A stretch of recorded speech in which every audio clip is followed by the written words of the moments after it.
তার মানে top one শুভ কি অনেক বেশি অহংকারী, এমনকি তার অ্যাটিটিউড এতটাই বেশি যে তাকে যদি কোনো বড় ইউটিউবারও কল দেয় সে নাকি তাদের কলও ধরে না, এমনকি মেসেজ রিপ্লে তো দূরের কথা, মেসেজ নাকি সিনই করে না। দেখো হয় কি, আমাদের এই সিয়াম ভাই শুভকে নিয়ে একটা ভিডিও বানানোর জন্য তাকে কল বা অনেকগুলা মেসেজ দিছিল, কিন্তু শুভ তার কোনো কলই ধরে নাই, এমনকি তার মেসেজ রিপ্লে তো দূরের কথা সিনই করে না, যেটার কারণে আমাদের সিয়াম ভাই কিন্তু একটু দুঃখ প্রকাশ করে। আর আমি মনে করি এটা খারাপ লাগার মতোই একটা বিষয়, কারণ সিয়াম ভাই এত বড় একটা ইউটিউবার, ইভেন তাকে নিয়েই তো একটা ভিডিও বানাতে চাইছে, যার কারণে কিন্তু সে কল বা মেসেজ দিছে। যাই হোক, এটার জন্য কিন্তু সিয়াম ভাই তার ভিডিওতে শুভকে নিয়ে কিছু কথা বলছে, কিন্তু তার আগে শুভ কেন তার কল বা মেসেজের রেসপন্স করে নেই এটা কিন্তু আমি নেক্সট ভিডিওতে সকল কিছু ক্লিয়ার করে বলে দিব, যেটা দেখার জন্য তোমরা ফলো করে দিও। চলো তাহলে এবার দেখা যাক সিয়াম ভাই শুভকে নিয়ে কি এমন বলছিল আর কেনই বা বলছিল। আর ওই যে টপ ওয়ান শুভর যে ব্যাপার বললা যে টপ ওয়ান শুভর সেকেন্ড পার্টটা দেখতে চাও, তো আমি একদম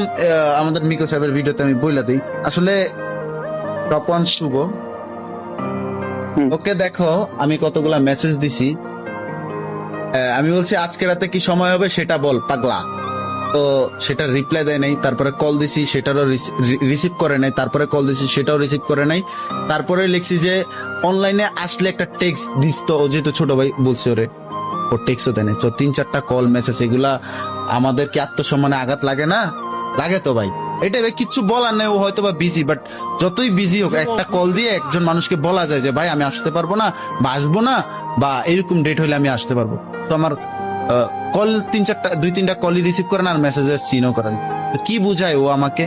রিপ্লাই খুব লেটে দিছে, আমার কাছে খারাপ লাগছে যে ভাই আমি তো একজন মানুষ, আমি তো ইনফ্লুয়েন্সার বা আমার এজ এ 1 মিলিয়ন ক্রিয়েটর, আমার অনেক ডিমান্ড বা কিছু না ভাই, মরলেই শেষ ভাই, আমি 1 মিলিয়ন বা কোনো কিচ্ছু না আমার কাছে, লাইফে কোনো কিছু ম্যাটার না, আমি একজন সাধারণ মানুষ। আর তোমাদের এমন কাউকে বইলো না যাকে মেসেজ দিতে দিতে ভাই আমার মনে কষ্ট লাগা যায়, এটাই, আমিও মানুষ, আমারও কষ্ট হয়।